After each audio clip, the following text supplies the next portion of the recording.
আসসালামু আলাইকুম রহমতুল্লাহ বারাকাত। ঈদের দিন আজকে সবাইকে ঈদ মোবারক।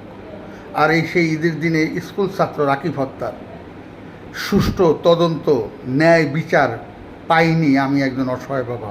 প্রতিদিনই আসি, প্রতি সময়, প্রতি ক্ষণে ক্ষণে আপনাদের কাছে।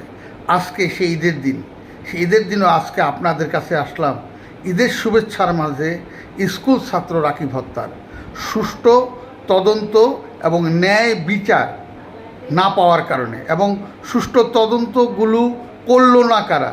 তেজগাঁ শিল্পাঞ্চল থানা, হাতিরঝিল থানা, পিবিআই এবং র্যাব 3। সারা পৃথিবীর মানুষদের কাছে অসহায় একজন বাবা আজকে ঈদের দিনেও আপনাদের কাছে চাই স্কুল ছাত্র রাকিব হত্যার পূর্ণ তদন্ত, ন্যায় বিচার, এবং রাকিব হত্যার ব্যাপারে যারা সুষ্ঠু এবং ন্যায় তদন্ত করে নাই তাদেরও আইনের আওতায় এনে বিচার করা হোক। যদি সত্যি অর্থে, ন্যায় অর্থে আইন আমাদের বাংলাদেশে প্রতিষ্ঠিত হয়ে থাকে, তাহলে একজন অসহায় বাবার এই ন্যায় কথাগুলোকে আপনারা অবশ্যই শেয়ার করে দিবেন। আমার এই ইউটিউব চ্যানেল বাবার আদরটাকে সাবস্ক্রাইব করে দিবেন।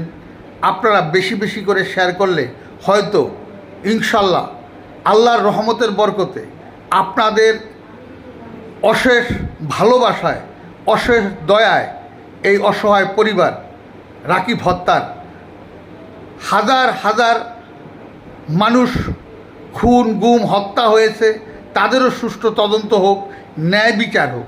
আমার মতন যারা অসহায় বাবা মা আছে তাদের জন্য আসলে এই ঈদের দিন সারা পৃথিবীর, যেমন কালকে ইউরোপে গেছে, আজকে বাংলাদেশে, তো এই সারা পৃথিবীর মা বাবারা যারা আমাদের মতন অসহায়, তাদের ঈদ আসলে কতটা হয়েছে বা হয় নাই, প্রশ্ন রইল দেশ এবং দেশের মানুষের কাছে। যারা বাংলা ভাষা বোঝেন, বাংলা কথা বোঝেন, তাদের কাছেই রইল আমার এই আকুল আবেদন, আবদার, যে আসলে সত্যি অর্থে আমরা কি ঈদ করতে পেরেছি আমাদের মতো যারা অসহায় মানুষ? তাই বলবো আপনাদেরকে, এই যে জয়, সাদি, রাফিন, সাবাব, মবিন, শ্রাবণী, সহচর, আরও অনেক আছে রাকিব হত্যার সাথে জড়িত, তাদের বাঁচিয়ে দিল কারা? তাদেরও বিচারের আওতায় এনে বিচার করা হোক। আর সবার প্রতি রইল ঈদের শুভেচ্ছা, ঈদ মোবারক। আবারও বলবো, সবার প্রতি রইল ঈদের শুভেচ্ছা, ঈদ মোবারক।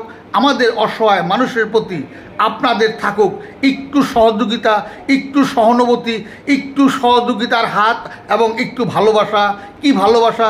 রাকিব হত্যার মতন সমস্ত হত্যার আসামিদেরকে চিহ্নিত করা হোক।